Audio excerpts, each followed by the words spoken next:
Claro Recto Jr. was a Filipino politician, jurist, poet, and one of the foremost statesmen of his generation.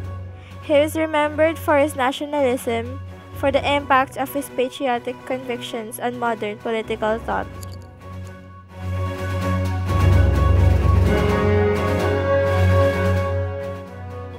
He was schooled in the Spanish language, his mother tongue alongside Tagalog, and he was also fluent in English.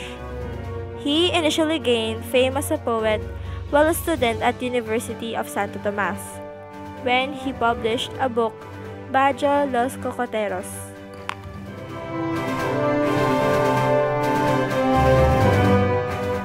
Among the plays he authored were La Ruta de Damasco and Solo entre las Sombras, lauded not only in the Philippines, but also in Spain and Latin America.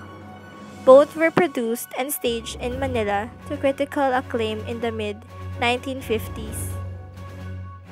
Claro M. Recto Jr. is considered the finest mind of his generation.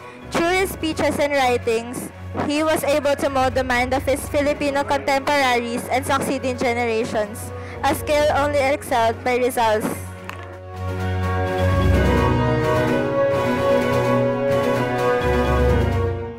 He left a mark on the patriotic climate of his time and lasting legacy to those who succeeded him. Such icons of nationalism as Lorenzo Tañada, Jose Diokno, Renato Constantino, Jovito Salonga refer to him as a mentor and forerunner.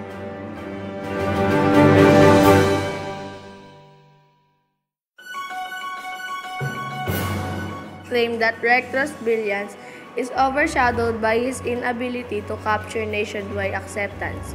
He could have been an exceptional leader, perhaps a great president, but his appeal was limited to the intellectual elite and the nationalist minority of his time.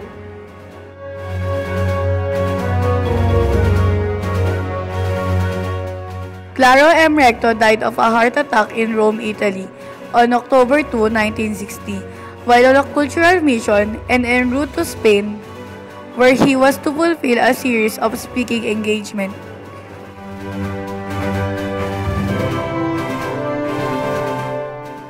The U.S. Central Intelligence Agency is suspected of involvement in his death.